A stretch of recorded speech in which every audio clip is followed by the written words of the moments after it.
त्वमसि तत्त्वबोधः।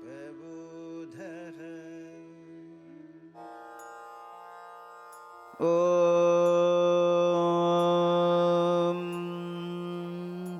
तत्त्वबोधः श्रीशङ्करभगवत्पादाचार्यप्रणीतः।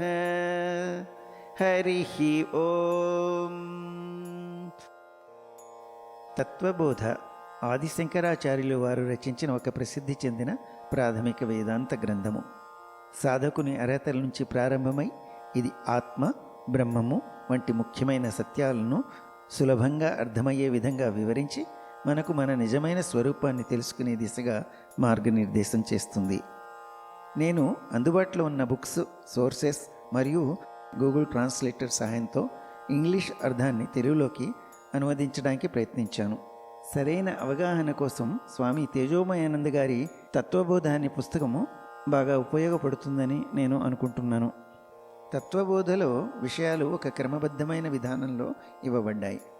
మొదట సాధకుని అర్హతలు, సాధన చతుష్టయంతో ప్రారంభమై తత్వ విచారణ, 3 శరీరములు, ఇంద్రియములు, ఆత్మస్వరూపము, సృష్టి విధానము వంటి అంశాలు వివరిస్తూ చివరికి జీవ ఈశ్వర ఏకత్వము, జీవన్ముక్తి మరియు కర్మ సిద్ధాంతం వరకు మొత్తము 13 అధ్యాయాల ద్వారా సంపూర్ణ అవగాహనను ఇస్తుంది. వాసుదేవేంద్ర యోగీంద్రం నత్వా జ్ఞానప్రదం గురుం ముముక్షూణాం హితార్థాయ తత్వబోధోభిధీయతే. యోగులలో శ్రేష్ఠుడైన వాసుదేవేంద్రునికి జ్ఞానం ప్రసాదించే గురువుకు నమస్కరించి మోక్షాన్ని కోరుకునే వారికి ఉపయోగపడేందుకు ఈ తత్వబోధ వివరిస్తున్నాము. సాధన చతుష్టయ సంపన్నాధికారిణాం మోక్ష సాధన భూతం తత్వవివేక ప్రకారం వక్ష్యామః. సాధన చతుష్టయ సంపత్తి. ఈ 4 సాధనములను అర్హతలుగా పొందిన వారికి వారి మోక్ష సాధన కోసము వివేకముతో కూడిన ఆత్మజ్ఞానాన్ని బోధించనున్నాము.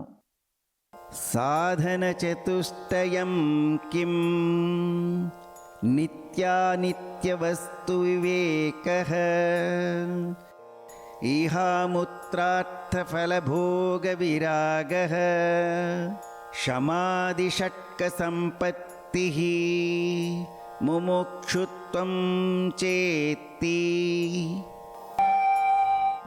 సాధన చతుష్టయం అనే ఈ 4 అర్హతలు ఏమిటి?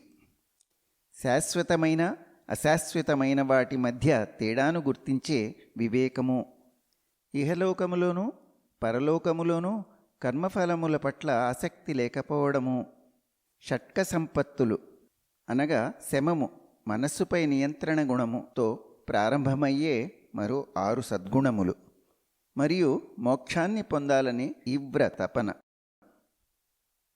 నిత్యానిత్యవస్తు వివేకః కః నిత్యవస్త్వేకం బ్రహ్మ తదవ్యతిరిక్తం సర్వమనిత్యం అయమేవ నిత్యానిత్యవస్తు వివేకః. నిత్యానిత్యవస్తు వివేకము అనగానేమి?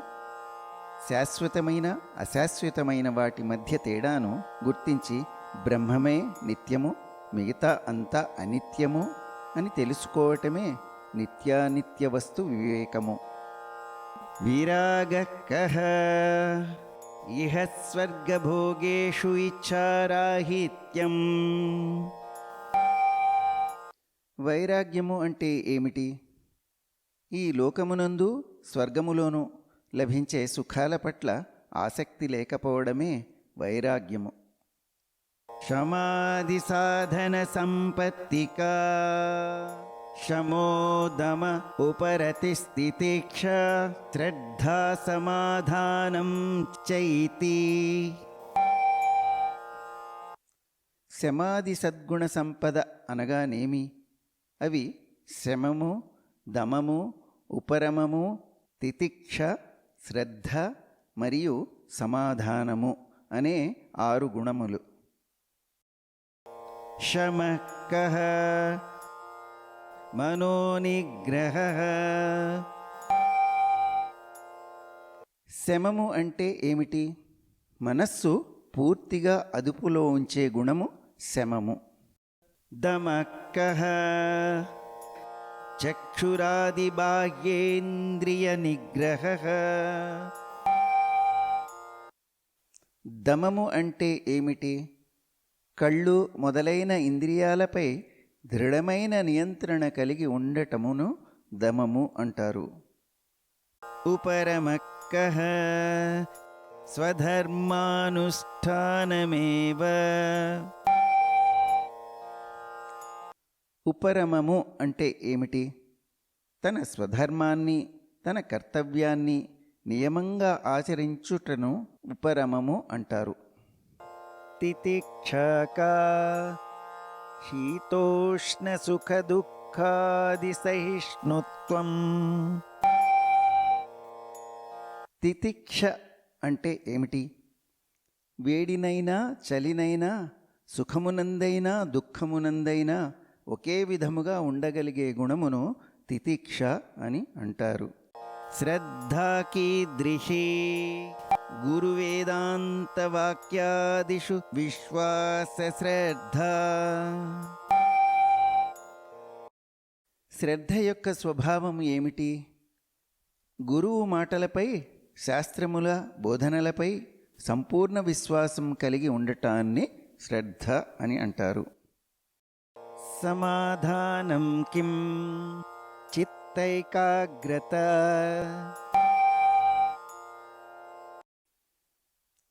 సమాధానం అంటే ఏమిటి? మనస్సును ఒకే విషయంపై నిలకడగా కేంద్రీకృతము చేయగలగడాన్ని సమాధానం అని అంటారు. ముముక్షుత్వం కిం మోక్షో మే భూయాత్ ఇతి ఇచ్ఛా. ముముక్షుత్వం అంటే ఏమిటి? మోక్షమును పొందాలి అనే ఆతృతతో కూడుకున్న తీవ్రమైన కోరికను ముముక్షుత్వం అని అంటారు. ఏతత్ సాధన చతుష్టయం తతస్తత్వ వివేకస్యాధికారిణో భవంతి. సాధన చతుష్టయం అనబడే 4 అర్హతలు ఇవే. వీటిని సాధించిన వారు సత్య విచారణ వివేకము పొందటానికి యోగ్యులవుతారు. తత్వ వివేకః ఆత్మా సత్యం తదన్యత్ సర్వం మిథ్యేతి. తత్వ వివేకము అంటే ఏమిటి? ఆత్మ మాత్రమే నిజమైనది, అందుకు భిన్నంగా ఉన్నవన్నీ అసత్యమే అనే జ్ఞానమే తత్వ వివేకము. ఆత్మాకః స్థూల సూక్ష్మ కారణ శరీరాద్వ్యతిరిక్తః పంచకోశాతీతః సన్ అవస్థాత్రయ సాక్షి సచ్చిదానందస్వరూపః సన్ యస్థిష్ఠతి స ఆత్మా. ఆత్మ అంటే ఏమిటి? స్థూల, సూక్ష్మ, కారణ అనే 3 శరీరాలకు అతీతమైనది, పంచకోశాలకు అతీతమైనది, జాగ్రత్, స్వప్న, సుషుప్తి అనే 3 అవస్థలకు సాక్షిగా ఉండేది, సత్, చిత్, ఆనంద స్వరూపమైనది, అదే ఆత్మ. స్థూల శరీరం కిం పంచీకృత పంచమహాభూతైఃకృతం సత్కర్మజన్యం సుఖదుఃఖాదిభోగాయతనం శరీరం అస్తి జాయతే వర్ధతే విపరిణమతే అపేక్షీయతే వినశ్యాతీతి షడ్వికారవదే తత్ స్థూల శరీరం. స్థూల శరీరం అంటే ఏమిటి? పంచీకరణం చెంది పంచమహాభూతాల వలన ఏర్పడినదే స్థూల శరీరము. ఇది గత జన్మలలో చేసిన సత్కర్మల ఫలితముగా లభించినది. సుఖం, దుఃఖం వంటి అనుభవాలను పొందడానికి ఇది ఒక సాధనము. ఇది 6 మార్పులకు లోబడి ఉంటుంది. అస్తిత్వము కలిగి ఉండటము, పుట్టడము, పెరగటము, పరిపక్వత పొందటము, క్షీణించటము, మరణించడము. ఈ 6 మార్పులకు లోబడే దేహాన్ని స్థూల శరీరము అని అంటారు.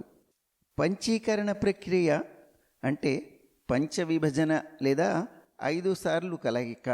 ఇది ఒక ప్రాథమిక వేదాంత సిద్ధాంతం. త్రిగుణాలు, విశ్వాన్ని ఏర్పరిచే 5 తన్మాత్రాలు లేదా సూక్ష్మభూతాలు కలిసి 5 స్థూల మూలకాలుగా ఎలా రూపాంతరం చెందుతాయో వివరిస్తుంది ఈ పంచీకరణ ప్రక్రియ. సూక్ష్మ శరీరం కిం అపంచీకృత పంచమహాభూతైకృతం సత్ కర్మజన్యం సుఖదుఃఖాదిభోగసాధనం పంచజ్ఞానేంద్రియాణి పంచకర్మేంద్రియాణి పంచప్రాణాదయః మనశ్చైకం బుద్ధిశ్చైక ఏవం సప్తదశకలాభిः సహ యత్తిష్టతి తత్సూక్ష్మశరీరం. సూక్ష్మ శరీరము అంటే ఏమిటి? ఆనందము, దుఃఖము మొదలైన అనుభవాలు పొందటానికి అపంచీకృతమైన పంచమహాభూతాలుచే ఏర్పడిన సాధనము సూక్ష్మ శరీరము. 5 జ్ఞానేంద్రియాలు, 5 కర్మేంద్రియాలు, 5 ప్రాణాలు, మనస్సు 1, బుద్ధి 1, ఈ విధంగా మొత్తము 17 అంశాల కలయికతో ఉంటుంది. కారణ శరీరం కిం అనిర్వాచ్య అనాద్య విద్యారూపం శరీరద్వయస్య కారణమాత్రం సస్వరూపాజ్ఞానం నిర్వికల్పకరూపం యదస్తి తత్కారణశరీరం. కారణశరీరము అంటే ఏమిటి? వివరించలేనిది, ఆది అంతాలు లేనిది, అజ్ఞాన స్వరూపమైన కారణ శరీరము. ఇది సూక్ష్మ మరియు స్థూల శరీరాలకు మూల కారణము. తన అసలు స్వరూపము తెలియకపోవడమే దీనిలోని అజ్ఞానము. ఏ ఆలోచనలు లేని స్థితిలో ఉండేదే కారణ శరీరము. శ్రోత్రం త్వక్చక్షుః రసనాఘ్రాణం ఇతి పంచజ్ఞానేంద్రియాణి. జ్ఞానేంద్రియములు చెవులు, చర్మము, కళ్ళు, నాలుక మరియు ముక్కు. ఈ 5 జ్ఞానేంద్రియములు. శ్రోత్రస్య దిగ్దేవత త్వచో వాయుః చక్షుషः సూర్యः రసనాయ వరుణః ఘ్రాణస్య అశ్వినౌ ఇతి జ్ఞానేంద్రియదేవతాః. 5 జ్ఞానేంద్రియ దేవతలు. చెవులకు ఆకాశదేవత, చర్మానికి వాయుదేవత, కళ్ళకు సూర్యదేవుడు, నాలుకకు వరుణదేవుడు, ముక్కుకు అశ్వినీ కుమారులు. వీరే జ్ఞానేంద్రియములకు అధిష్టాన దేవతలు. శ్రోత్రస్య విషయ శబ్దగ్రహణం త్వచో విషయ స్పర్శగ్రహణం చక్షుషో విషయ రూపగ్రహణం రసనాయ విషయ రసగ్రహణం ఘ్రాణస్య విషయః గంధగ్రహణం ఇతి. జ్ఞానేంద్రియముల అవగాహనా విధులు. చెవులకు శబ్దాన్ని గ్రహించడము, చర్మానికి స్పర్శను గ్రహించడము, కళ్ళకు రూపాన్ని గ్రహించటము, నాలుకకు రుచిని గ్రహించటము, ముక్కుకు వాసనను గ్రహించటము, ఇలా ప్రతి జ్ఞానేంద్రియానికి అనుభవ విషయాలు నిర్దేశించబడ్డాయి. వాక్పాణిపాద పాయూపస్థానీతి పంచకర్మేంద్రియాణి. కర్మేంద్రియములు వాక్కు, చేతులు, కాళ్ళు, గుదము మరియు జననేంద్రియాలు, ఇవి 5 కర్మేంద్రియములు. వాచో దేవతా వహ్నిః హస్తయోరింద్రః పాదయోర్విష్ణుః పాయోర్మృత్యుః ఉపస్థస్య ప్రజాపతిః ఇతి కర్మేంద్రియదేవతాః. కర్మేంద్రియములకు అధిపతులు వాక్కుకు అగ్ని, చేతులకు ఇంద్రుడు, కాళ్లకు విష్ణువు, గుదానికి యముడు మరియు జననేంద్రియాలకు ప్రజాపతి. వాచో విషయ భాషణం పాండ్యోర్విషయ వస్తుగ్రహణం పాదయోర్విషయ గమనం పాయోర్విషయ మలత్యాగః ఉపస్థస్య విషయ ఆనంద ఇతి. కర్మేంద్రియముల విధులు.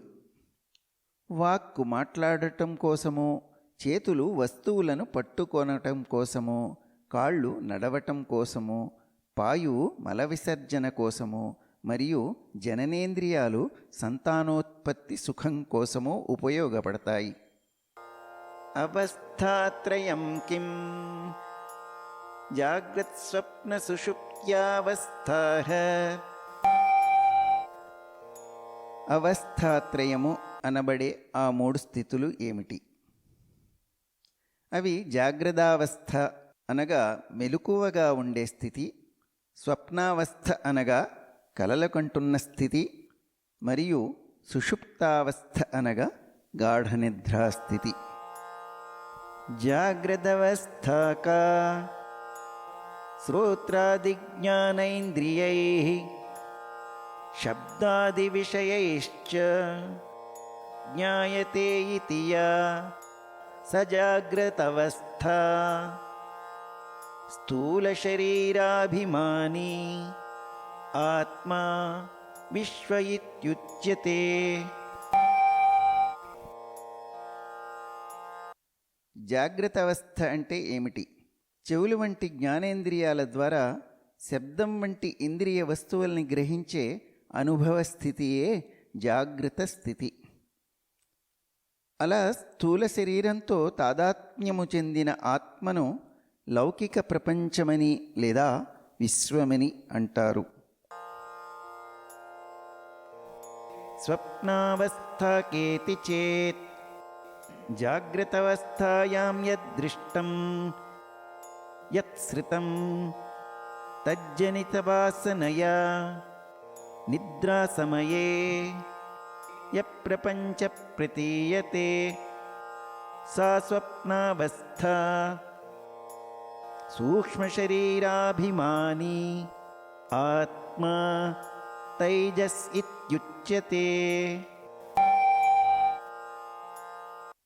స్వప్నస్థితి అంటే ఏమిటి? మెలకువగా ఉన్నప్పుడు చూసిన వాటి నుండి, విన్నవాటి నుండి పుట్టిన అనుభవం యొక్క ముద్రల ద్వారా నిద్రలో వెలువడే ప్రపంచాన్ని స్వప్నస్థితి అంటారు. సూక్ష్మ శరీరంతో తాదాత్మ్యం చెందినటువంటి ఆత్మను తైజస్సు అంటారు. అథ సుషుప్త్యవస్థాకా అహం కిమపి న జానామి సుఖేన మయా నిద్రానుభూయత్ ఇతి. సుషుప్త్యావస్థా కారణశరీరాభిమానీ ఆత్మా ప్రాజ్ఞ ఇత్యుచ్యతే. అయితే సుషుప్తావస్థ అంటే ఏమిటి? నిద్రలేచి ఏ స్థితి గురించి అయితే నాకు ఏమీ తెలియలేదు, నేను గాఢ నిద్రపోయాను అని చెప్పుకుంటామో ఆ గాఢ నిద్రాస్థితిని సుషుప్త్యవస్థ అంటారు. అలా కారణ శరీరంతో ఏకీభవించిన ఆత్మను ప్రాజ్ఞ అని అంటారు. పంచకోశాకే అన్నమయః ప్రాణమయః మనోమయః విజ్ఞానమయః ఆనందమయశ్చేతి. 5 కోశములు ఏమిటి? అవి అన్నమయ, ప్రాణమయ, మనోమయ, విజ్ఞానమయ మరియు ఆనందమయ కోశములు.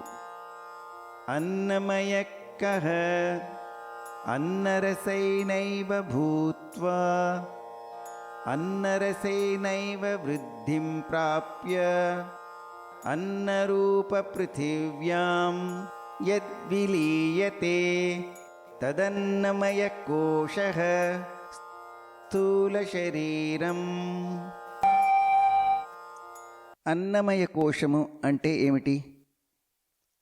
ఆహారము యొక్క సారము నుండి పుట్టి ఆహారము యొక్క సారము చేతే పెరిగి ఆహార స్వభావములు గల భూమిలో విలీనమయ్యే దానిని అన్నమయ కోశము అంటారు. స్థూల శరీరము అని కూడా అంటారు. ప్రాణమయ కః ప్రాణాద్యా పంచవాయవః వాగాదీంద్రియ పంచకం మిలిత్వా యో భవతి స ప్రాణమయ కోశః. ప్రాణమయ కోశము అంటే ఏమిటి? ప్రాణముతో మొదలైన 5 శారీరక క్రియలు మరియు వాక్కుతో కూడిన 5 కర్మేంద్రియములు కలిసి ప్రాణమయ కోశమును ఏర్పరుస్తాయి.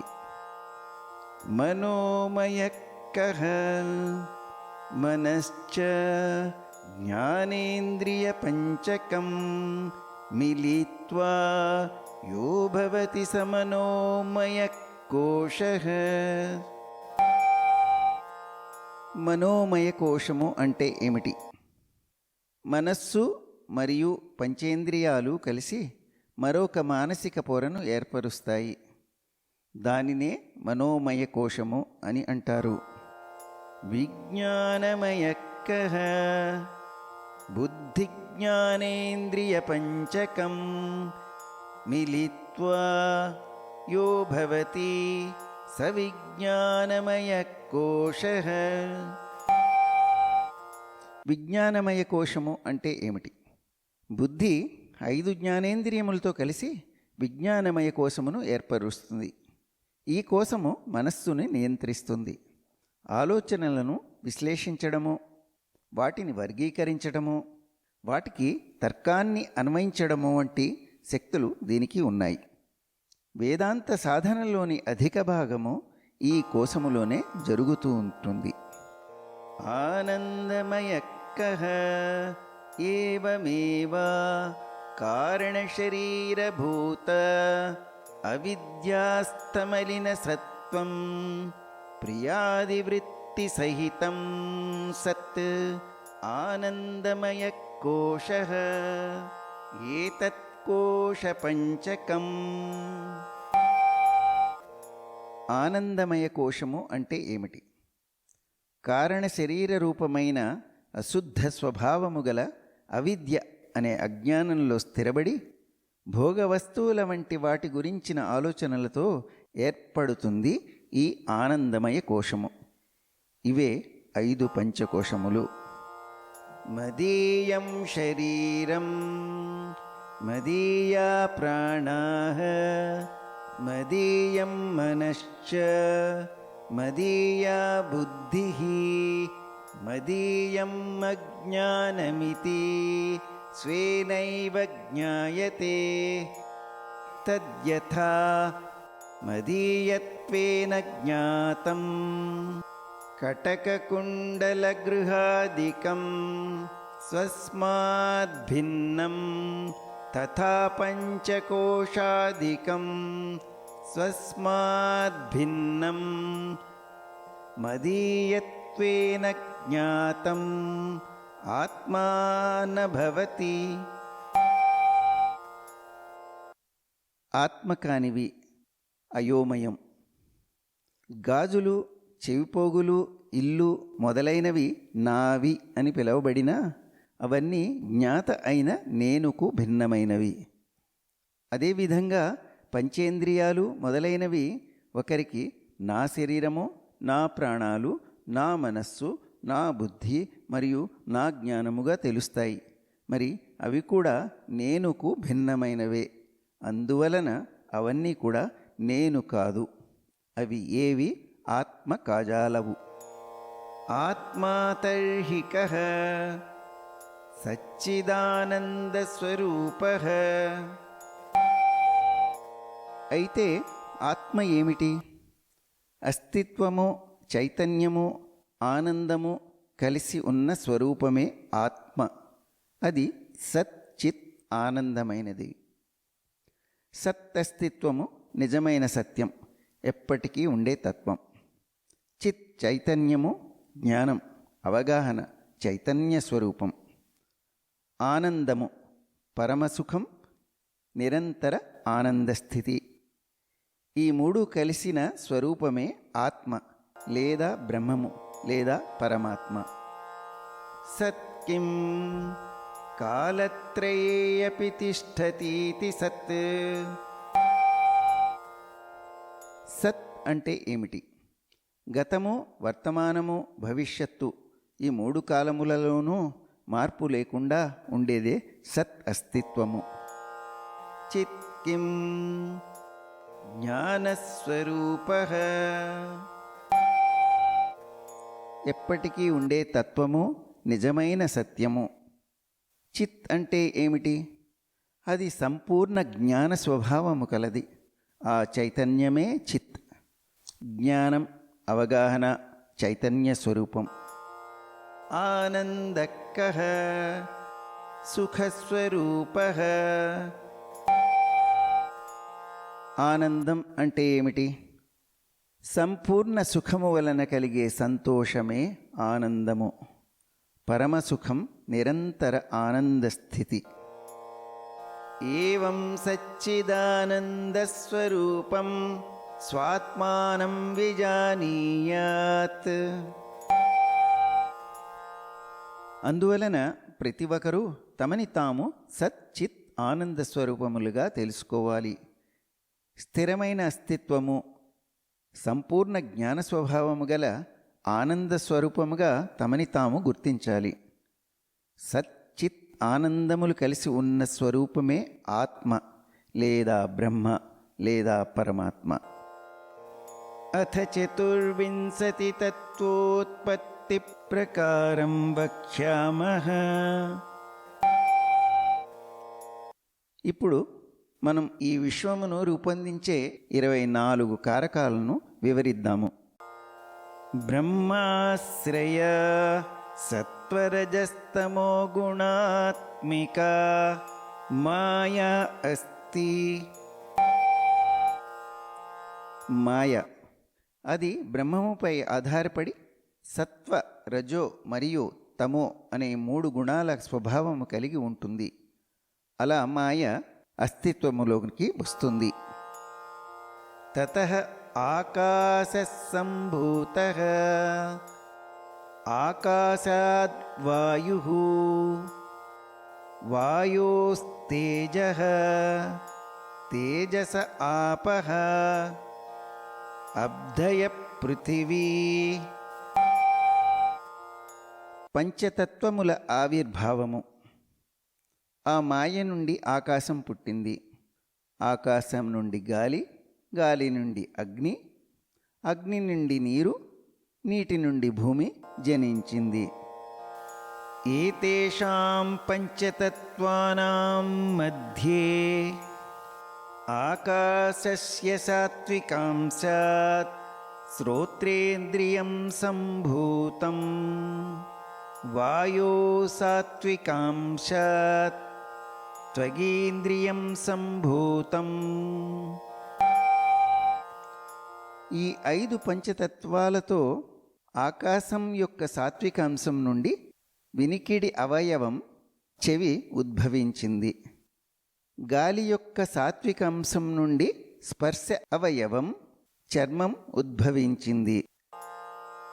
అగ్నే సాత్వికాంశాత్ చక్షురింద్రియం సంభూతం, జలస్య సాత్వికాంశాత్ రసనేంద్రియం సంభూతం, పృథివ్యా సాత్వికాంశాత్ ఘ్రాణేంద్రియం సంభూతం. అగ్ని యొక్క సాత్విక తత్వం నుండి దృష్టి అవయవం కన్ను ఉద్భవించింది. జలం యొక్క సాత్విక తత్వం నుండి రుచి అవయవం నాలుక ఉద్భవించింది.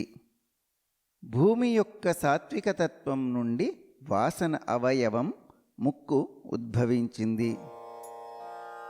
ఏతేషాం పంచతత్వానాం సమష్టి సాత్వికాంశాత్ మనోబుద్ధ్యహంకార చిత్త అంతఃకరణాని సంభూతాని. అంతఃకరణము ఈ పంచమహాభూతాల యొక్క సంపూర్ణ సాత్విక స్వభావం నుండి మనస్సు, బుద్ధి, అహం మరియు జ్ఞాపక శక్తి అనేవి అంతర్గత సాధనములుగా ఏర్పడతాయి. సంకల్ప వికల్పాత్మకం మనః నిశ్చయాత్మిక బుద్ధి అహం కర్త అహంకారః చింతనకర్తృచిత్తం. మనస్సు స్వభావరీత్యా దృఢ సంకల్పం లేక అనిశ్చితతకి గురి అవుతూ నిర్ణయరహితమైనదిగా ఉంటుంది. బుద్ధి స్వభావరీత్యా చాలా నిర్ణయాత్మకమైనది. అహానికి కర్తృత్వ భావన వలన అహం కరోష్మి అనే అవలక్షణం ఉంటుంది.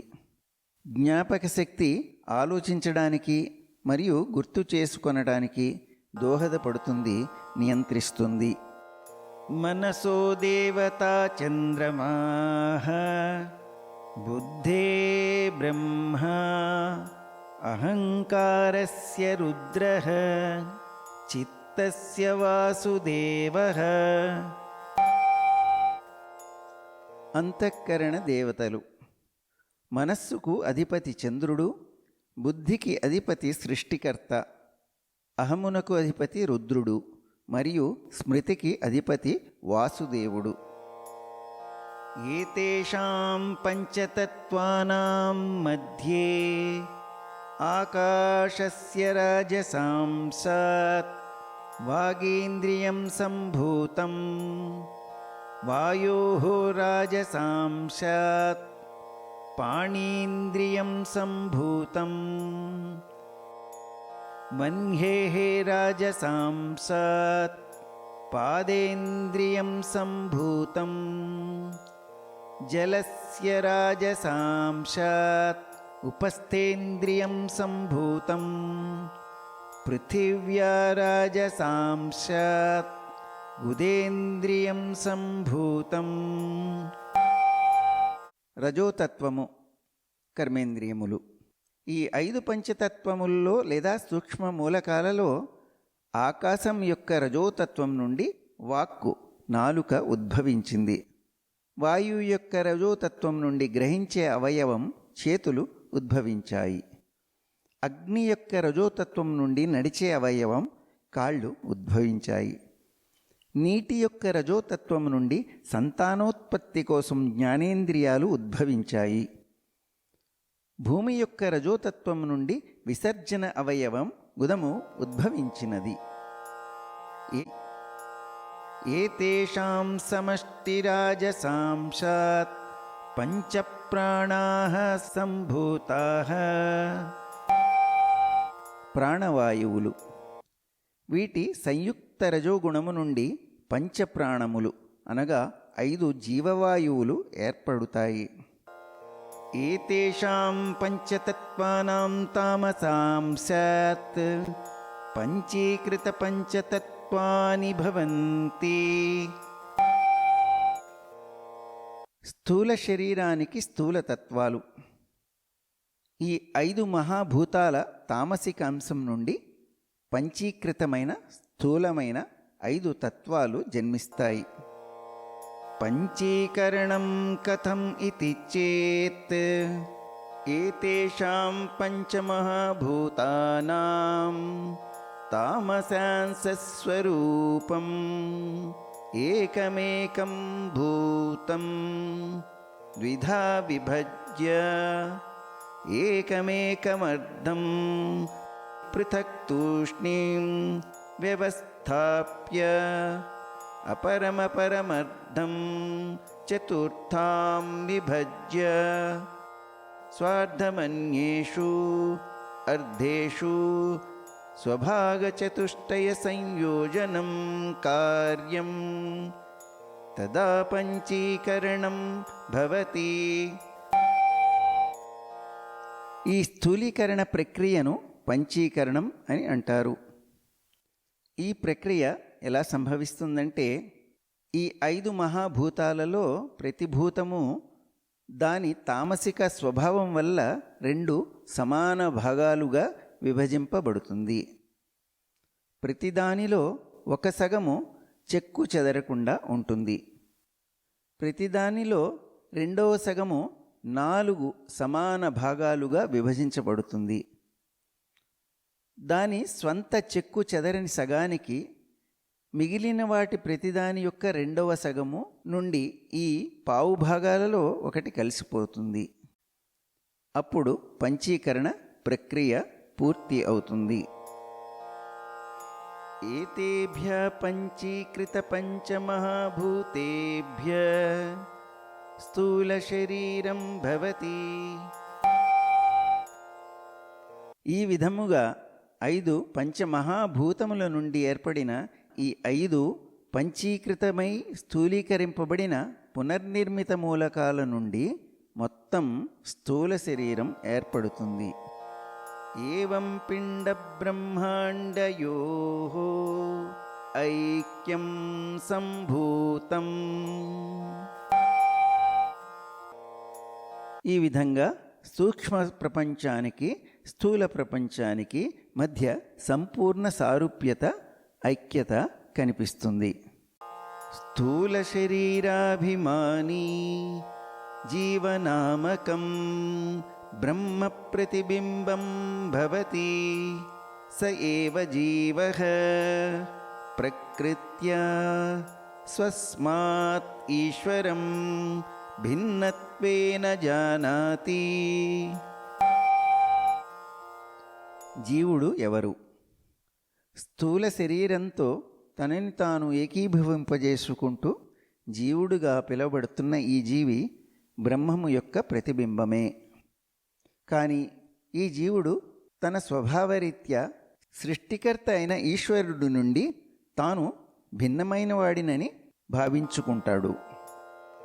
అవిద్యోపాధిః సన్ ఆత్మా జీవ ఇత్యుచ్యతే మాయోపాధిః సన్ ఆత్మా ఈశ్వర ఇత్యుచ్యతే. జీవుడు మరియు ఈశ్వరుడు అజ్ఞానం చేత అవిద్య చేత ప్రభావితమైన ఆత్మను జీవుడు అని అంటారు. అలా మాయ చేత ప్రభావితమైన అదే ఆత్మను ఈశ్వరుడని అంటారు. ఈశ్వరుడు ప్రధానంగా సాత్విక స్వభావం కలవాడు. అందువలన మాయచే మోహింపబడడు. కానీ ఆ మాయకు అధిపతి ఆయనే, అనగా మాయాపతి. ఏవం ఉపాధిభేదాత్ జీవేశ్వర భేద దృష్టి యావత్పర్యంతం తిష్టతి తావత్పర్యంతం జన్మమరణాదిరూప సంసారః న నివర్తతే. జీవేశ్వర భేదము ఒక తప్పుడు దృక్పథం. ఈ విధంగా విభిన్నమైన మనస్తత్వముల కారణంగా జీవుడిని ఈశ్వరుడిని వేర్వేరుగా చూడటము ఇలాగే కొనసాగినంతకాలము పునరావృత్తమయ్యే జనన మరణాల రూపమైన ఈ ప్రాపంచిక అస్తిత్వాన్ని ఎన్నటికీ తొలగించలేము. తస్మాత్ కారణాత్ న జీవేశ్వరయోర్భేద బుద్ధి స్వీకార్య. అపోహ నివృత్తి. ఈ కారణంగా జీవుడు మరియు ఈశ్వరుడికి మధ్య భేదాన్ని చూసే మనస్తత్వాన్ని ఎన్నడూ అంగీకరించకూడదు. నను సాహంకారస్య కించిజ్ఞస్య జీవస్య నిరహంకారస్య సర్వజ్ఞస్య ఈశ్వరస్య. జీవ ఈశ్వర ఐక్యము. అహంకారంతో పరిమిత జ్ఞానంతో ఉండేది జీవుడు, కానీ అహంకారం లేకుండా సంపూర్ణ జ్ఞానంతో ఉంటాడు ఈశ్వరుడు. తత్వమసీతి మహావాక్యాత్ కథమభేద బుద్ధి స్యాత్ ఉభయో విరుద్ధ ధర్మాక్రాంతత్వాత్ ఇతి చేన్న.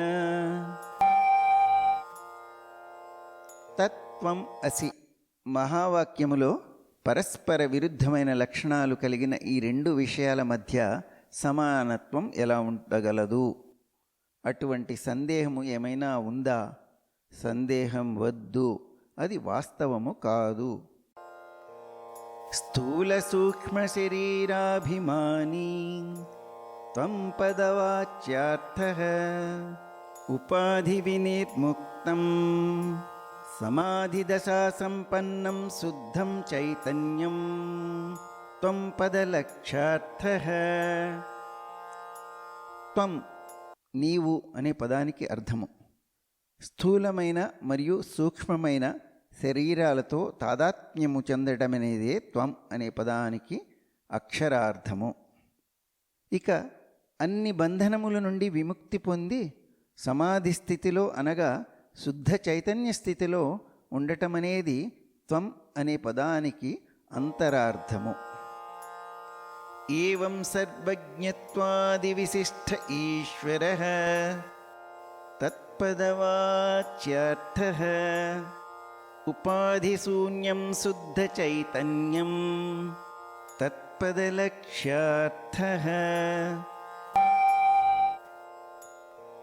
తత్ అనే పదానికి అర్థము సర్వజ్ఞాన సంపన్నుడు, సర్వేశ్వరుడిగా పిలువబడుతున్నవాడు తత్ యొక్క అక్షరార్థము. అన్ని బంధనాల నుండి విముక్తి పొందిన శుద్ధ చైతన్య స్వరూపము అనే నిజము తత్ యొక్క అంతరార్థము. ఏవం చ జీవేశ్వరయోః చైతన్య రూపేణ అభేదే బాధకాభావః. కాబట్టి జీవుడు మరియు ఈశ్వరుడులను చైతన్యపరంగా చూస్తే వారి గుర్తింపులో ఎటువంటి వైరుధ్యమూ లేదు. శుద్ధ చైతన్యంలో ఉండటమనేది త్వం నీవు అయితే బంధ విముక్తుడైన శుద్ధ చైతన్య స్వరూపమే తత్ అని చెప్పుకున్నాం కదా మనం. ఏవం చ వేదాంతవాక్యైః సద్గురూపదేశేన చ సర్వేష్వపి భూతేషు తేషాం బ్రహ్మబుద్ధిరుత్పన్నా తే జీవన్ముక్తా ఇత్యర్థః. జీవన్ముక్తాః. ఈ విధంగా వేదాంత వాక్యాల ద్వారా మరియు సద్గురువు బోధనల ద్వారా ఎవరిలోనైతే సమస్త ప్రాణుల యందు సత్యమే కనిపిస్తుందో వారు ముక్తి పొందినవారు. ఇదే దీని అర్థము. నను జీవన్ముక్తః కః యథా దేహోహం పురుషోహం బ్రాహ్మణోహం శూద్రోహం అస్మీతి దృఢనిశ్చయః తథా నాహం బ్రాహ్మణః న శూద్రః న పురుషః కింతు అసంగః సచ్చిదానందస్వరూపః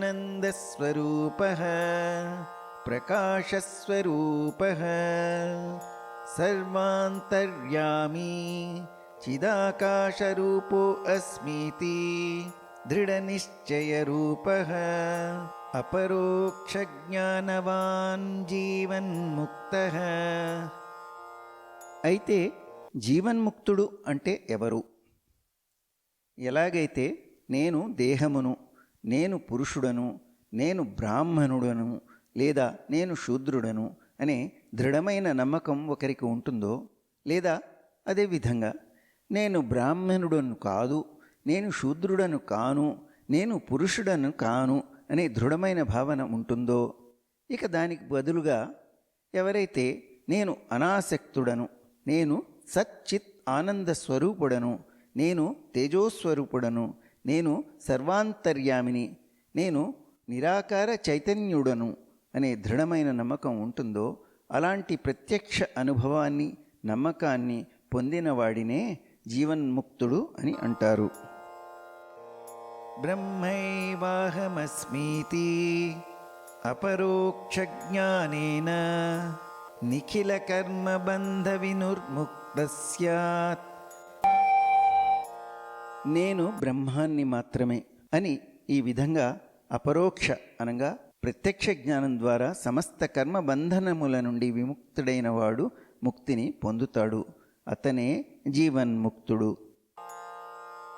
కర్మాణి కతి విధాని సంతీతి చేత్ ఆగామీ సంచిత ప్రారబ్ధ భేదేన త్రివిధాని సంతి. కర్మ సిద్ధాంతం. ఎవరైనా కర్మలు ఎన్ని రకాలు అని అడిగితే దానికి సమాధానం కర్మలు 3 రకాలు: ఆగామీ కర్మ, సంచిత కర్మ మరియు ప్రారబ్ధ కర్మ. జ్ఞానోత్పత్త్యనంతరం జ్ఞానిదేహకృతం పుణ్యపాపరూపం కర్మ యదస్తి తదాగామీత్యభిధీయతే. ఆగామీ కర్మలు. జ్ఞానోదయం కలిగి ఆత్మజ్ఞాని అయిన జీవునిచే ఆచరింపబడే మంచి చెడు లేదా పుణ్య పాప కర్మ ఫలితాలను ఆగామీ కర్మలు అని అంటారు. సంచితం కర్మ కిం అనంతకోటి జన్మానాం బీజభూతం సత్ యత్కర్మ జాతం పూర్వార్జితం తిష్టతి తత్సంచితం జ్ఞేయం. సంచిత కర్మలు అంటే ఏమిటి? అనంత కోటి జన్మల నుండి బీజరూపంలో మిగిలి ఉన్న గతకాలపు కర్మల ఫలితాలు ఏవైతే ఇప్పటికీ ఇంకా మిగిలి ఉన్నాయో వాటిని సంచిత కర్మలుగా తెలుసుకోవాలి. ప్రారబ్ధం కర్మ కిమితి చేత్ ఇదం శరీరముత్పాద్య ఇహ లోకే ఏవం సుఖదుఃఖాదిప్రదం యత్కర్మ తత్ప్రారబ్ధం భోగేన నష్టం భవతి ప్రారబ్ధకర్మాణాం భోగాదేవ క్షయ ఇతి. ప్రారబ్ధ కర్మ అంటే ఏమిటి? ఈ శరీరం సృష్టింపజేసి ఈ లోకములోనే సుఖము లేదా దుఃఖము అనే ఫలితాలను ఇచ్చేవి మరియు వాటిని కేవలం అనుభవించడం ద్వారానే నశింపజేయబడే కర్మలను ప్రారబ్ధ కర్మ అని అంటారు. అవి అనుభవించుట వలనే నశింపబడతాయి. సంచితం కర్మ బ్రహ్మైవాహమితి నిశ్చయాత్మక జ్ఞానేన నశ్యతి. సంచిత కర్మ నశించేది ఎలా? నేను బ్రహ్మము, నేను మాత్రమే సత్యము అనే దృఢమైన జ్ఞానాన్ని కలిగి ఉండటం ద్వారా సంచిత కర్మ నశిస్తుంది. ఆగామీ కర్మ అపి జ్ఞానేన నశ్యతి కించ ఆగామీ కర్మణాం నలినీదలగత జలవత్ జ్ఞానినాం సంబంధో నాస్తి. ఆగామీ కర్మ నశించేది ఎలా? ఆగామీ కర్మ కూడా జ్ఞానం చేతనే నశిస్తుంది. తామరాకు దానిపై ఉన్న నీటి వలన ఎలాగైతే ప్రభావితం కాదో జ్ఞాని కూడా ఆ కర్మ వలన ప్రభావితం కాడు. పద్మపత్రం ఇవంభస. కించ ఏ జ్ఞానినం స్తువంతి భజంతి అర్చయంతి తాన్ ప్రతి జ్ఞానీ కృతం ఆగామి పుణ్యం గచ్చతి. ఏ జ్ఞానినం నిందంతి ద్విషంతి దుఃఖప్రదానం కుర్వంతి తాన్ ప్రతి జ్ఞాని కృతం సర్వమాగామి క్రియమాణం యదవాక్యం కర్మ పాపాత్మకం తద్గచ్చతి. ఇంకా ఆ జ్ఞానిని ప్రశంసించేవారికి, సేవించేవారికి మరియు ఆరాధించేవారికి ఆ విజ్ఞుడు ఆచరించే సమస్త కర్మల నుండి లభించే శుభఫలితాలు పుణ్యఫలాలుగా దక్కుతాయి. మరోవైపు ఆ విజ్ఞుడిని విమర్శించేవారికి, ద్వేషించేవారికి లేదా బాధ పెట్టేవారికి ఆ విజ్ఞుడు ఆచరించే కర్మలలో ఏవైతే ఆమోదయోగ్యము కావో, ఏవైతే పాపఫలములనిస్తాయో అవి సంక్రమిస్తాయి. క్లుప్తంగా చెప్పాలంటే మిత్రులు పుణ్యఫలాలను పొందుతారు, శత్రువులు పాపఫలాలను పొందుతారు. తథా చ ఆత్మవిత్ సంసారం తీర్త్వా బ్రహ్మానందమిహైవ ప్రాప్నోతి తరతి శోకమాత్మవిత్ ఇతి శ్రుతేః. తనుం త్యజతు వా కాశ్యాం స్వపచస్య గృహేథవా జ్ఞానసంప్రాప్తి సమయే ముక్తాసో విగతాశయః ఇతి స్మృతేశ్చ తత్వబోధ ప్రకరణం సమాప్తం. ముగింపు తీర్మానం. ఈ విధంగా ఆత్మతత్వాన్ని తెలుసుకున్న జ్ఞాని సంసార సాగరాన్ని దాటి ఇక్కడే పరమానందాన్ని పొందుతాడు. ఆత్మజ్ఞాని సమస్త దుఃఖాలకు అతీతుడవుతాడని శృతులు ఉద్ఘోషిస్తున్నాయి. ఆ జ్ఞాని తన శరీరాన్ని కాశీలోనైనా త్యజించవచ్చు, లేదా ఒక చండాలుని గృహంలోనైనా త్యజించవచ్చు. అది అప్రస్తుతం. ఎందుకంటే ఆత్మజ్ఞానాన్ని పొందిన క్షణంలోనే అతడు తన సమస్త కర్మల నుండి విముక్తుడవుతాడు. శృతులు కూడా ఇదే విషయాన్ని దృఢంగా ప్రతిపాదిస్తున్నాయి. ఓం శ్రీ గురుభ్యో నమః. శ్రీ శంకర భగవత్పాదాచార్య ప్రణీతః.